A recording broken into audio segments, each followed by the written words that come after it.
Hello friends, welcome to my YouTube channel that is commerce meet. तो आज हम आपकी क्लास 12th का NPO not for profit organisation chapter का question number 29 करने वाले हैं। तो इसमें देखते हैं क्या कह रहा है ये। Calculate the amount of sports material to be transferred to income and expenditure account of Raman Bhalla sports club Ludhiana for the year ended 31 March 2019। तो हमें कह रहा है वो स्पोर्ट्स मटेरियल का अमाउंट निकालो कितना है जो कि इनकम एंड एक्सपेंडिचर में जाएगा। मतलब कितना स्पोर्ट्स मटेरियल हमने खुद कंज्यूम कर लिया है वो निकालना है। तो आपको याद होगा इसमें हम दो अकाउंट बनाते हैं, एक तो स्टॉक ऑफ स्पोर्ट्स मटेरियल और एक क्रेडिटर्स फॉर स्पोर्ट्स मटेरियल। तो अब हम देखते हैं यहाँ पर हमें दोनों अकाउंट बनाने की नीड है या फिर हमें कैसे करना है। तो हमें दे रखा है sports material sold during the year, कितना बेचा, 56,000 का बेचा स्पोर्ट्स मटेरियल, लेकिन बुक वैल्यू थी उसकी 50,000। तो जब मैंने आपको अकाउंट बनाना सिखाया था तो मैंने कहा था हम 50,000 बुक वैल्यू लेते हैं क्योंकि मेरे पास से इतनी वैल्यू का स्टॉक कम हो रहा है। ठीक है। फिर amount paid to creditors for sports material, हमने जो हमारे क्रेडिटर्स हैं जिनसे हम उधार पर लेते हैं उनको कुछ अमाउंट पे करा है स्पोर्ट्स मटेरियल के लिए। Cash purchases of sports material, cash में हमने कुछ परचेज करा है।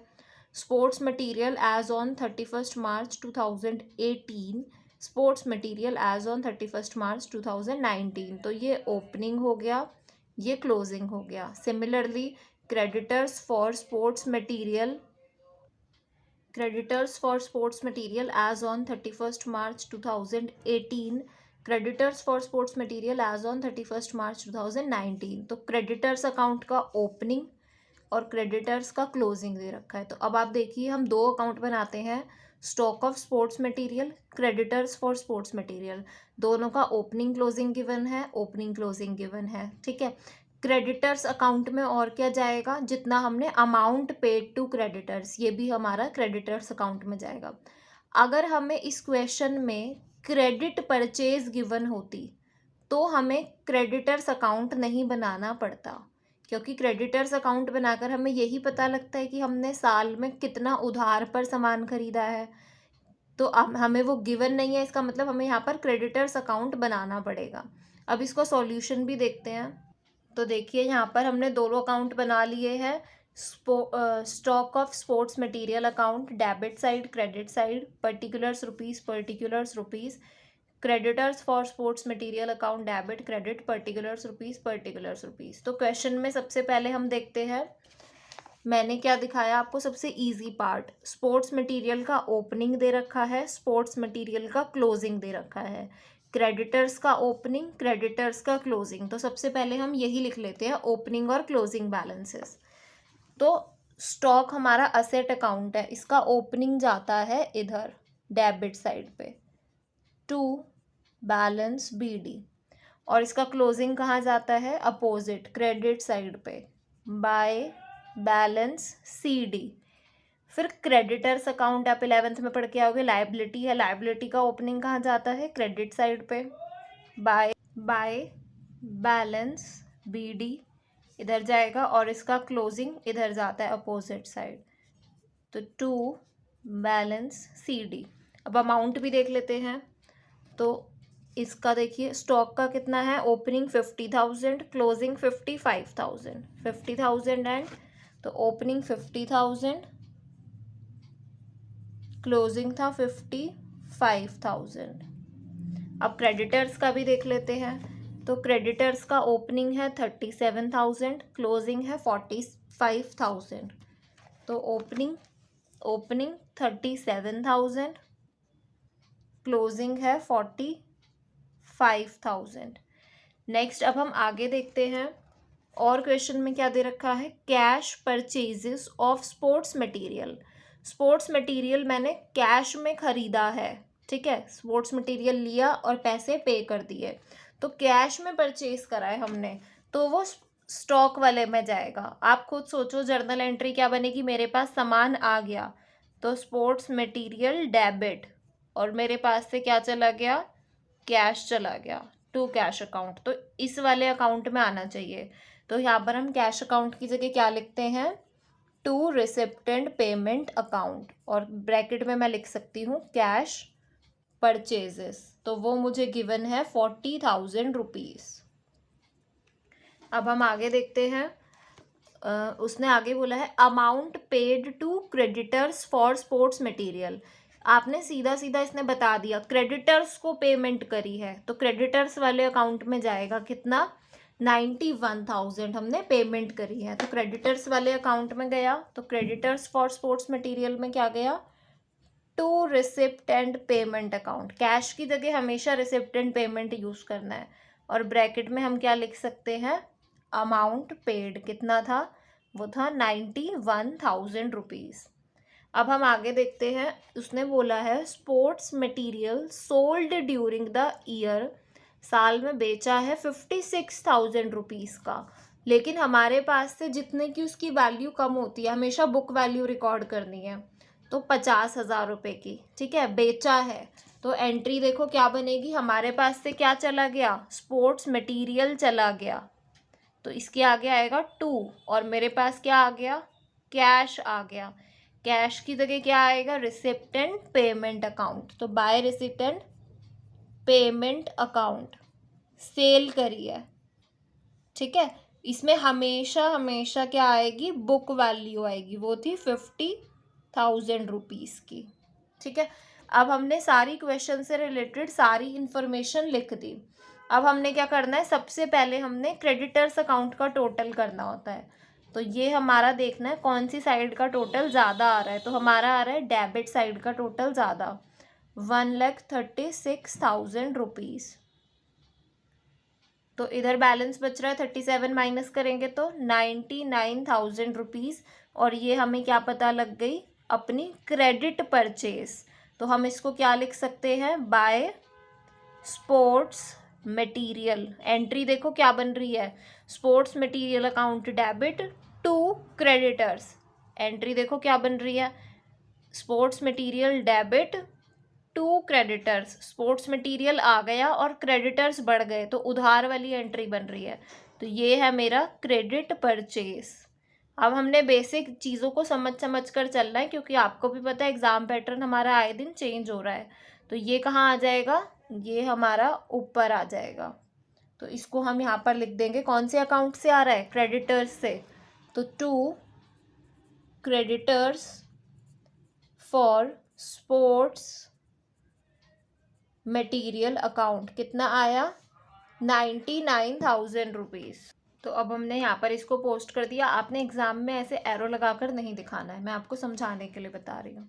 अब हमने दोनों साइड का टोटल करना है, जो ज़्यादा है, तो हमारा डेबिट साइड का आ रहा है 189,000, 1,89,000, उसमें से ये 55 और 50,000 गया, तो बचा 84,000, और इसको हम क्या लिखते हैं, by income and expenditure account, ये बच गया हमारा बैलेंस। यही होता है स्टॉक ऑफ स्टेशनरी कंज्यूम्ड, कितना स्टेशनरी हमने खुद कंज्यूम करा।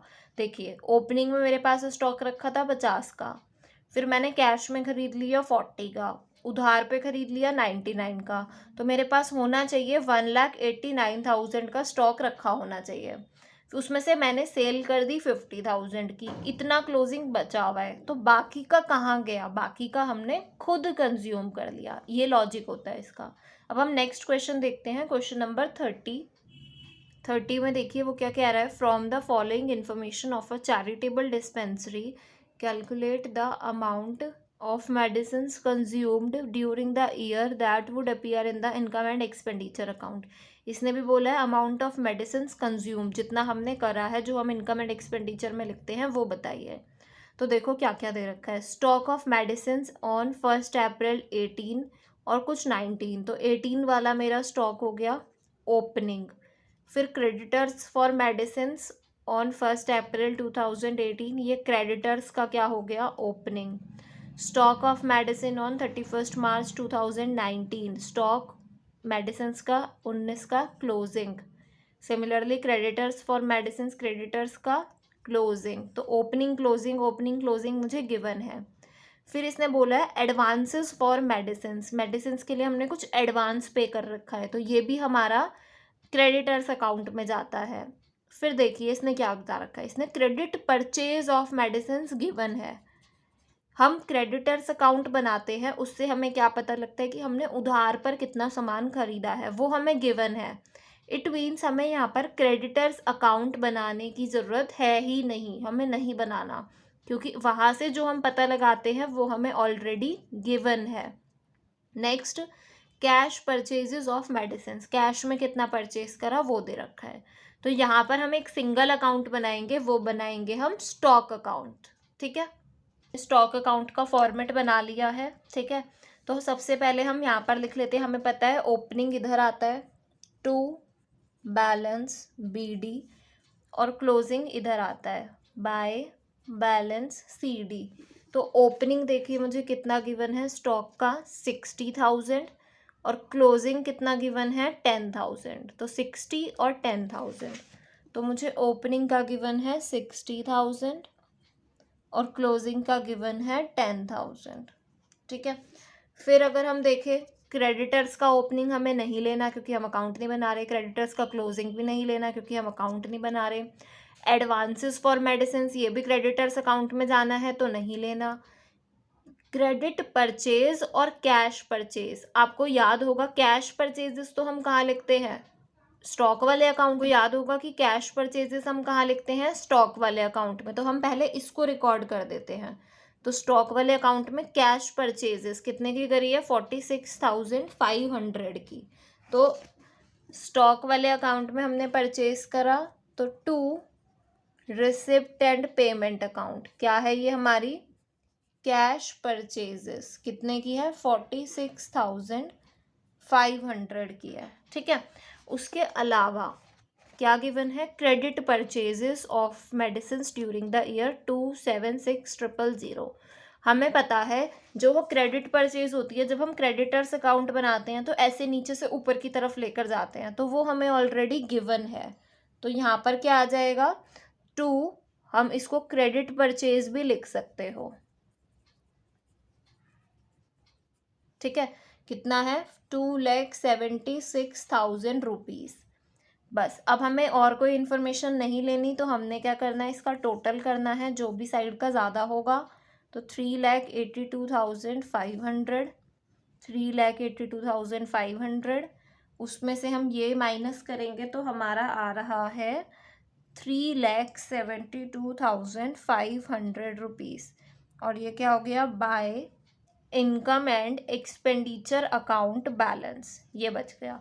अब अगर आप एक चीज़ ऑब्जर्व करो, मैंने आपको जब ये कॉन्सेप्ट स्टार्ट करवाया था मैंने बताया था अगर आपको ओपनिंग स्टॉक गिवन है प्लस परचेजेस गिवन है माइनस क्लोजिंग स्टॉक गिवन है तो भी आप निकाल सकते हो बिना अकाउंट बनाए। तो यहाँ पर आपको यही तो गिवन था, 60,000 का ओपनिंग गिवन था, परचेजेस दोनों को ऐड करके यहाँ लिख सकते हो 46,500 और 276, तो यहाँ आ गया टोटल परचेजेस, और उसमें से क्लोजिंग स्टॉक 10,000 माइनस कर देंगे, तो यही तो आ गया। तो यहाँ पर आपके पास ऑप्शन है कि आप इस तरीके से करो या फिर आप अकाउंट बनाकर करो, क्योंकि यहाँ पर हमें क्रेडिटर्स अकाउंट नहीं बनाना है। अब हम नेक्स्ट क्वेश्चन देखते हैं, क्वेश्चन नंबर 31 में क्या कह रहा है, calculate the amount that will be posted to income and expenditure account for the year ended 31 March 2021, stock of stationery on 1 April 2020। तो ओपनिंग, क्योंकि हमें 21 तक का सेशन है तो ये ओपनिंग स्टॉक गिवन है। Creditors for station on 1 April 2020, ये भी हमें क्रेडिटर्स का ओपनिंग गिवन है।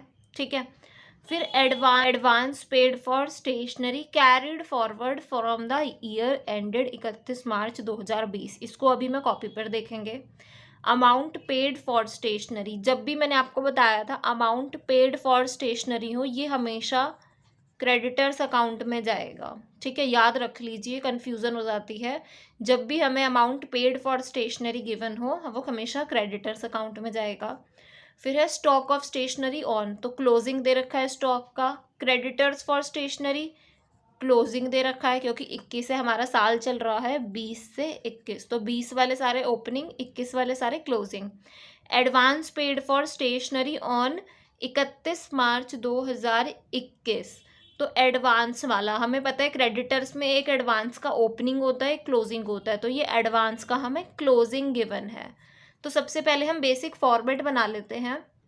तो ये देखिए मैंने दोनों अकाउंट का फॉर्मेट बना लिया है। सबसे पहले हम बेसिक एंट्रीज कर देते हैं। हमें पता है स्टॉक का ओपनिंग इधर आता है, टू बैलेंस BD, स्टॉक का असेट का क्लोजिंग इधर आता है, बाय बैलेंस CD, क्रेडिटर्स का ओपनिंग यहाँ आता है, बाय बैलेंस BD, और क्रेडिटर्स का हमारा क्लोजिंग इधर आता है, तो टू बैलेंस CD। अब हमें एडवांस का भी क्लोजिंग गिवन था, तो बाय, ठीक है, इसको बाय बैलेंस CD ब्रैकेट में क्या लिख सकते हैं, एडवांस। एडवांसेस के ऐसे आते हैं, ठीक है। तो यहाँ पर इधर क्या लिख सकते हैं, to balance BD advance. Advance का ओपनिंग इधर, एडवांस का क्लोजिंग इधर, और नॉर्मल ओपनिंग और नॉर्मल क्लोजिंग इधर। अब हम एंट्रीज देखते हैं। तो क्वेश्चन में आपको गिवन है stock of stationery on 1 April, opening stock given है कितना, 30,000, ओपनिंग स्टॉक 30,000, क्रेडिटर्स का ओपनिंग 20,000। तो ओपनिंग का स्टॉक 30,000, क्रेडिटर्स का हमारा ओपनिंग 20,000, ठीक है। फिर नेक्स्ट उसने बोला है अमाउंट पेड फॉर स्टेशनरी, इसको अभी हम होल्ड पर रख रहे हैं, देखेंगे। Then amount paid for stationery during the year ended 31 March 2021। इस साल हमने स्टेशनरी का अमाउंट कितना पे करा है, 1,08,000। ये हमेशा क्रेडिटर्स अकाउंट में जाएगा, तो क्रेडिटर्स अकाउंट में हमने पे करा है, तो to receipts and payment account bracket में क्या लिख सकते हैं हम, अमाउंट पेड 1,08,000 रुपये, ठीक है। फिर आगे देखो स्टॉक क्लोजिंग दे रखा है, स्टॉक का क्लोजिंग बैलेंस 5,000, क्रेडिटर्स का क्लोजिंग बैलेंस 13,000, स्टॉक का 5,000, क्रेडिटर्स का 13,000, स्टॉक का 5,000, क्रेडिटर्स का क्लोजिंग 13,000, ठीक है। अब आगे हम देखते हैं एडवांस का क्लोजिंग 3,000, एडवांस का क्लोजिंग 3,000, तो एडवांस का क्लोजिंग 3,000। अब हमने जितनी एंट्रीज करी थी तो देखो सारी फिल हो गई, बस एक रह गई, और हमने यहाँ पर भी एक एंट्री छोड़ी है। क्या छोड़ी है, advance paid for stationery carried forward from the year 31 March 2020।